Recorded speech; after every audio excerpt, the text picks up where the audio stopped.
नमस्कार मित्रांनो, मराठी क्राईम स्टोरीमध्ये आपलं स्वागत आहे। घटना आहे कोल्हापूर जिल्ह्यातील। कोल्हापूरमधील रांगोळी गावात गेल्या 8 दिवसापासून बेपत्ता असलेल्या रांगोळी ग्रामपंचायतचे सदस्य आणि स्थानिक नेते लखन बेनाडे यांचा मृतदेह 18 जुलै 2025 रोजी हिरण्यकशी नदीत सापडला।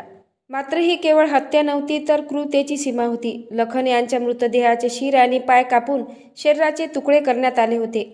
पोलिसांनी तपासाची चक्रे वेगाने फिरवली आणि मृतदेह मिळवण्याआधीच संशयितांना ताब्यात घेतले। पोलिसांनी इंस्टाग्रामवरील रील बघून आरोपी शोधले आणि त्यांना ताब्यात घेतले। कसून चौकशी केली असता धक्कादायक घटनेचा उलगडा झाला। पोलिसांनी सुरुवातीला लक्ष्मीला विचारपूस केली। कोल्हापूरच्या रांगोळी गावात लक्ष्मी व तिचा पती राहत होते। लक्ष्मी ही बचत गट चालवत होती। तिने बचत गटमधून कर्ज काढले होते। ते कर्ज तिला हप्त्याने फेडावे लागत होते। घरची परिस्थिती गरिबीची असल्यामुळे तिला ते कर्ज फेडताना अडचण जाऊ लागले। अशातच लक्ष्मीचा पती हा लखन गुन्हेगारी वृत्तीचा असल्यामुळे त्याला तुरुंगात जावे लागले। पती तुरुंगात गेल्यामुळे लक्ष्मी हिची ग्रामपंचायत सदस्य लखन याच्याशी ओळख झाली आणि त्याने लक्ष्मीला पैशाची आर्थिक मदत केली। त्यानंतर दोघांत प्रेम संबंध जुळले आणि दोघांचे शारीरिक संबंध देखील सुरू झाले। मात्र याच आर्थिक मदतचा गैरफायदा घेत लखनने लक्ष्मीला सोबत राहण्यास भाग पाडले। लक्ष्मीचा पती तुरुंगात गेल्यानंतर लक्ष्मी आणि लखन बरेच दिवस सोबत राहिले। त्यानंतर लखनने तिचे अश्लील व्हिडिओ देखील काढले होते आणि ते व्हिडिओ व्हायरल करेल अशीही धमकी द्यायचा। याच गोष्टीचा फायदा घेतला आणि तिच्याशी शारीरिक संबंध ठेवले।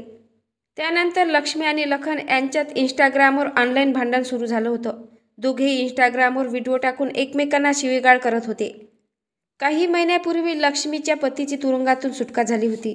नवरा तुरुंगातून बाहेर आला, त्यामुळे लक्ष्मी ही आलेल्या नवऱ्याकडे परत राहायला गेली। मयत प्रियकर लखन याला या गोष्टीचा राग आला आणि त्याने लक्ष्मीसह तिच्या कुटुंबाविरोधात पोलिसात तक्रार दाखल केली।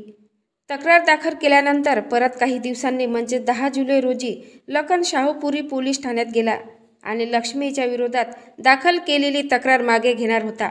यासाठी त्याने लक्ष्मीला फोन करून सांगितले की मी तक्रार मागे घेतोय, आता तू पुन्हा माझ्यासोबत राहायला चल, तुला पुन्हा माझ्यासोबत राहावेच लागेल अशी धमकी तिला दिली। हा कॉल या हत्येचा पॉइंट ठरला। लक्ष्मीने ही गोष्ट तिचा पती विशाल याला सांगितले की तो मला तक्रार मागे घेतोय पण मला सोबत राहण्यासाठी धमकी देतोय। याच धमकीमुळे नवरा बायको मिळून दोघांनी लखन याला संपवण्याचा प्लॅन केला।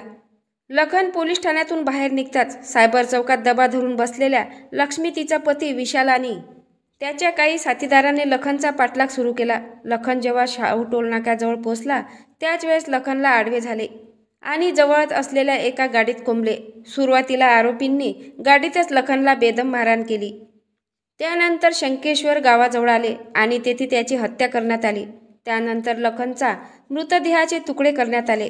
मृतदेहाचे तुकडे आणि हत्येसाठी वापरलेली शस्त्रे एका पोत्यात भरून हिरण्यकशी नदीत फेकून दिले। 2 दिवस झाले लखन घरी आला नाही म्हणून तो बेपत्ता झाल्याची तक्रार पोलिसात करण्यात आली।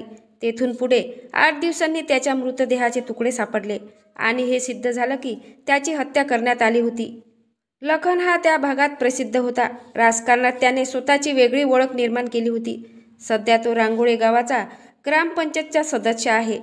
त्याने विधानसभेची निवडणूक देखील लढवली होती। या घटनेने संपूर्ण जिल्ह्यात हळहळ व्यक्त होत आहे। तुम्हाला या घटनेबद्दल काय वाटते नक्की कमेंट बॉक्समध्ये सांगा। नवीन असाल तर चॅनलला सबस्क्राईब करा, लाईक करा। भेटूया पुढल्या व्हिडिओत। जय महाराष्ट्र।